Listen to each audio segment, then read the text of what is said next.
And hello and welcome to Arts and Entertainment. I'm Deborah Gilbert, your host, and thanks so much for being here today. I hope you enjoy the show, where we're going to highlight the Palace Theater, which is located in Waterbury, Connecticut. And Sheree Marcucci, the Director of Special Projects and Curated Events, is my guest today. And Sheree, thanks so much for being here. Such a pleasure to have you. Thank you for inviting me. We always appreciate the opportunity to share the wonderful things going on at the Palace. Well, you know what? It's interesting that you should say that because my audience is not really in that part of the state too often. And, you know, we hear about the Palace Theater in Waterbury, but we don't know much about it. But before we get started with that, let's talk about you. Let's tell the audience about your background. Tell us about yourself. Okay, sure. Well, I've been with the Palace now for 17 years. And up until November, I was the Marketing and Public Relations Officer. And last spring, I, like many people during COVID, had kind of an awakening where I said, you know, I'd like to do something different in my life now. And so I proposed something to our CEO, and he liked the idea, presented it to our board, and now, since November, I have been doing this, or have had this opportunity to curate programs and projects to expand what we do, not just what our main stage presentations are, which our CEO takes care of that, and booking shows, but using some of our smaller spaces. And about 4 years ago, I actually started a program that has turned out to be quite successful called Second Act. And Second Act is a storytelling series, I like to call it, that we have different presenters each time we have an offering, and they talk about what they're doing in the second acts of their life. So with that as kind of a base, I've now expanded, and we're doing some other things. We had a very successful table reading series this year. Again, these aren't taking place on our main stage. Our main stage, our auditorium, seats 2,600 people. So these are small boutique type programs. Launching next year an author talk series called I Wrote That as well. So got a lot of things going on. And the point is to just diversify and have some other types of programs. We're looking at things that will attract young people. We're starting a coffee house this summer. Things that will attract other people who might not necessarily be your, you know, typical Broadway theater person, but may want to engage in other ways. And, you know, we're firm believers that the arts, especially after the last 2 years, the arts really are a way for us to communicate with one another again. Did you think, you're in the theater now, but did you think as a young person that you'd be a performer? What led you to be in the theater to begin with? Yes, I grew up tap dancing around the living room, and, you know,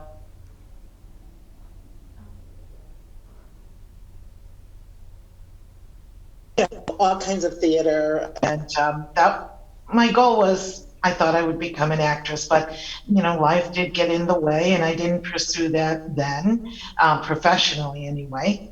And I had, you know, kind of a varied background. I had come to the theater by way of the social services industry, where I had worked for, ironically, 17 years before I started at the Palace. And I also had a side business where I did public relations and marketing for nonprofit organizations. Did you think when you moved over from social services into the theater that it was going to be a good next step for you? I mean, are you happy? Oh, well, you know, that's an interesting question you ask. And yes, I am happy. But just, I might as well do my own little commercial here. I am closing out Second Act series this year in June, and I'm going to talk about that very thing because, you know, be careful what you wish for, they say, and I was ecstatic to be working at the Palace Theater. I remember my first few days there, coming down the steps from our parking garage and just reaching the street side. And I felt like, for those who would remember this, Anne Marie and that girl, Marlo Thomas, I felt like, wow, this is just so exciting. Um, but there was a learning curve and there was growth. And just like all the things that, we wish for in life, sometimes they're not exactly what we thought they'd be. But I moved through it. It's an interesting story, and I would love for your viewers, if they're interested, to come and hear it on June 7th at the Palace Theater. Why don't we talk a little bit about the Playhouse? A lot of people don't know Waterbury, they don't know the Playhouse. Tell us about the history of the building, the history of the theater itself. Oh, I'd love to do that. It's just coincidental, but we're just celebrating this whole season our 100th anniversary. The building opened in 1922. And it is, I can't tell you what is spectacular. If you haven't been there, you must come because it's just beautiful. In 2004, we reopened after 17 dark years. In the late 80s, the theater did go dark, and through some political maneuverings and whatever, we reopened in 2004 after a $30 million restoration. And that's significant because the building itself when it was built, it cost $1 million to build it. And it exhibits, the architect, by the way, was Lamb, and Charles Lamb, and he built many theaters in the United States. But the impresario that commissioned the theater to be built was Sylvester Poli. And his family actually still lives in Connecticut, some of his descendants. So he had many theaters, not just the Palace that he built, but his saying was that he built the Palace Theater to be a grand space for the people of Waterbury. And of course, we reached beyond Waterbury. Our audience comes from near and far, actually. But it's just such a beautiful mix of many different architectural styles, and it's opulent. It's just, it's beautiful. People walk in, and I always know when people are there for the first time, because when they walk in, their jaw drops. It's like you're a first-time visitor to New York City. You're like, oh my goodness. And I call them the virgins, because I just, know they're just in awe, looking all around. It's that spectacular. The website, why don't we talk about the website? Because I was able to see when the website came up, there's this incredible interior of the theater. I didn't realize it was that big. It is very big, and it's very unassuming from the street side and until you walk in. And just so your audience will know, we present touring Broadway, just like the Bushnell, just like the Schubert, and we also book other headline entertainment, musical acts, comedians, that kind of thing. So we're that kind of a theater. We're what's called in the industry a presenting house. We don't create anything ourselves. The shows come to us. Until I started my new position, now we're starting to be a little creative and, on a small scale, do some things of that nature. But we don't, hire a director. We don't hire, actors, for the table reading series. We worked with someone, Lauren Yarger, who has on her own production company called Gracewell Productions, and she brought the shows for the table readings to us, and we hosted them at the Palace. What does the future look like for the Palace Theater itself? You've changed and created a position for yourself that's new. Are there things that they're looking at to do in 2022, 23, 24? Any new ideas? Well, our CEO is Frank Tavera, and for those who know Frank, he's very active on the state art scene and on many councils and commissions. He's a real visionary. And his his long-term goal is to see us expand and offer other things beyond the main stage. We're hoping there's the possibility of acquiring some more space to offer some black box theater offerings, to perhaps have after school programs where kids are getting opportunities in many different art forms. So yeah, I think the future is very exciting. You touched on one thing, and I want to share this because during the pandemic, we were just very blown away, truthfully, but blessed by the support we got from our longtime subscribers, donors, businesses, corporations who don't want to see things like their local theaters, go away.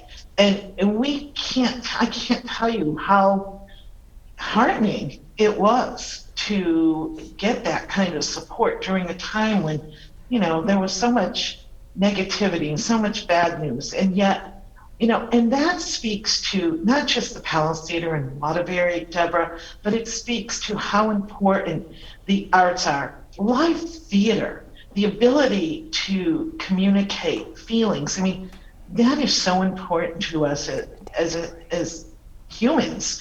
It goes back, obviously, centuries. The Greeks knew the importance of being able to express our emotions in a public platform, so to speak.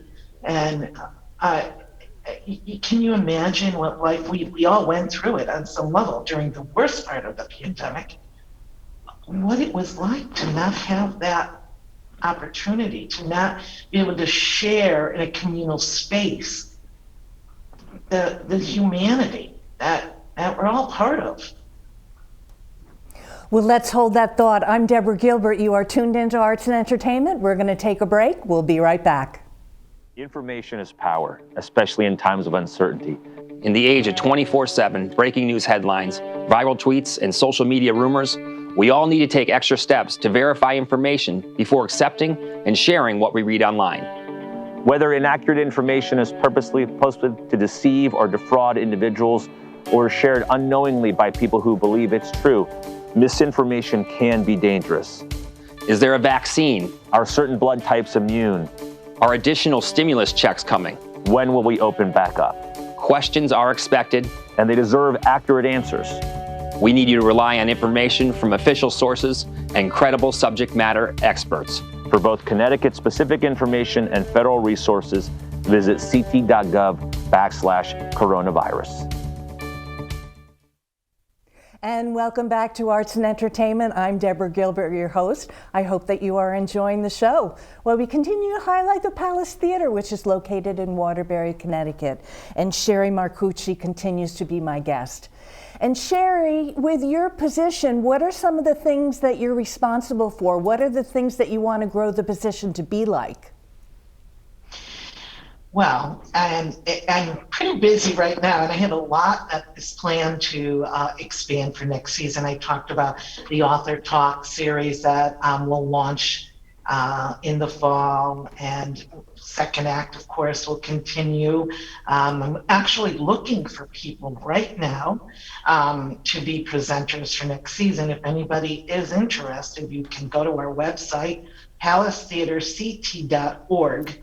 And you can look for second act, and there is an application there on that page, and you can email it directly to me so I can take a look. It's myself and a small committee that selects people. There's 8 slots for the coming season. I've already got 3 of them filled. And the thing with second act is you have to not only have a true second act, like something that you're doing in this new phase, and loosely we say after the age of 50. It doesn't mean you're necessarily retired, but it's something new you're doing. And it's all to support the philosophy of life isn't over when you turn a certain number. Life is to be lived. And so the speakers we've had, and I say speakers, but they're really storytellers, just telling your own story. And we've had some fabulous, fabulous people who just, so inspiring, funny, unique, offbeat. We've had a whole range of people. So if you've got a story, and if you have the ability to tell it, because that's key, then I'd love to have you fill out an application and then get it to me. Some of the other projects, Deborah, again, we're looking to expand and get people to come into the theater who wouldn't ordinarily perhaps come in, and we're trying to reach them in myriad ways. I created a committee that is diverse, and we're talking about how we can do that. What are some of the programs or activities or experiences? One long-term goal for next spring I'm looking at is a community-wide visual art exhibit that, could be children, could be adults, from all cultures. I want to see all of our greater Waterbury community represented at that in the visual arts. So even though we're a theater and we have a great museum in town, the Marcucci Museum, it's just another way to get people to come into our door, sort of say, oh, this space is for me too. And so that's what we're working on, and that's very exciting to me. Just, there's so many. I some days I go to bed sleeping of ideas, and I wake up thinking of ideas, and my boss keeps saying, slow down, because you're going to have, your hands full with what you've already planned. So, I have to kind of pull myself back sometimes. If somebody wants to present at the theater, now you've got the main stage and then you've got what you are doing, they're able to present themselves through the website, or do they need an agent? How would they be able to present their material to you? Well, if you're talking about things like the table reading series, they can reach out to me. We're again going to be working with Lauren Yarger on our table reading series for next year. So if someone has, a small piece that they're looking for, a small space to, perhaps get feedback, that kind of thing, we can certainly, they can reach out to me. And that my email is my last name, Marcucci, MARCUCCI @Palace Theater, THEATERCT.org. But that isn't,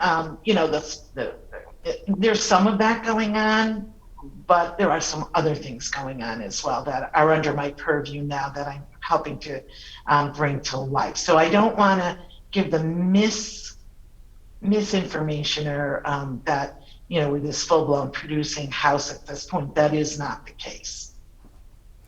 One of the things that this show has always dealt with is arts, entertainment, and culture, but what COVID has done to affect that community. How did it affect the theater and all of you folks there? Were you remotely working from home? Was there any kind of performance happening at all? Initially, we were working remotely, and we had a lot of things to, like, loose ends to tie up and backtrack, and things that weren't happening, and to let our patrons know and stay engaged with them. One of the things we did do during the pandemic is we developed 2 podcasts. One called Broadway Buzz, that's hosted by a wonderful gentleman, Stuart Brown, who is a savant when it comes to anything Broadway trivia. He runs a 24/7 Broadway music station. He's wonderful. So he hosts it, I produce it, and find the guests. And then we launched, for the concert lovers who are missing their opportunities to hear live music, something called Concert Conversations, which is hosted by someone down in your neck of the woods, Deborah. He lives in Old Saybrook, Tom the Suit Forrest, a fabulous guy. He was our first second act presenter and so impressed us. He's a blues musician. He is so talented, and he got back into something he always loved in his late 50s, which was performing music and writing and performing. And he actually, in his late 60s, went on a tour right before COVID, the year before COVID, went on a tour in China.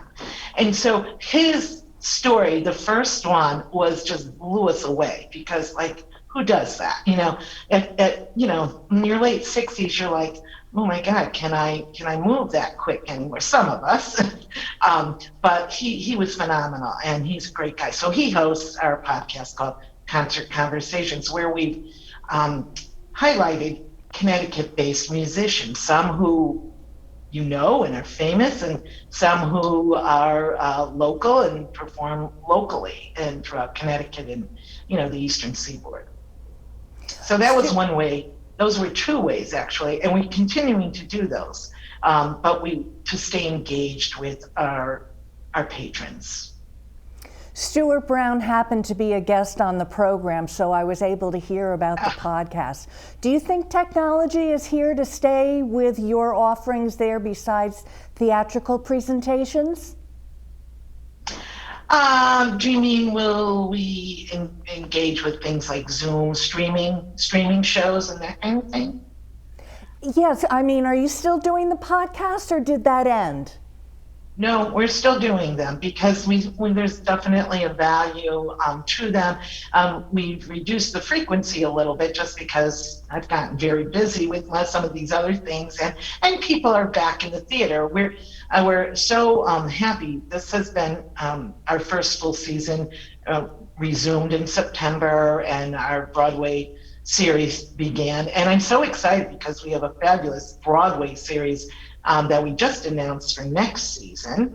And we have a 5-show package that's got 9 to 5, the musical, Chicago, the musical, My Fair Lady, Respect, the Aretha Franklin story, and one of the most fabulous shows, Fiddler on the Roof. So, we're excited about all of these titles, actually.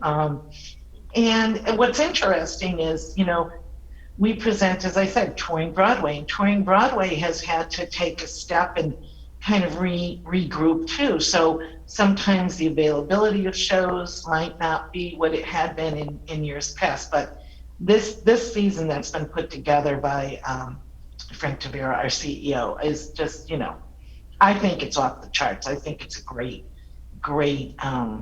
package of shows. How do you find your audience? Do you have an advertising team or a PR team that helps everybody, throughout the nation or the world that knows about the Palace Theater to come and see the plays that are there?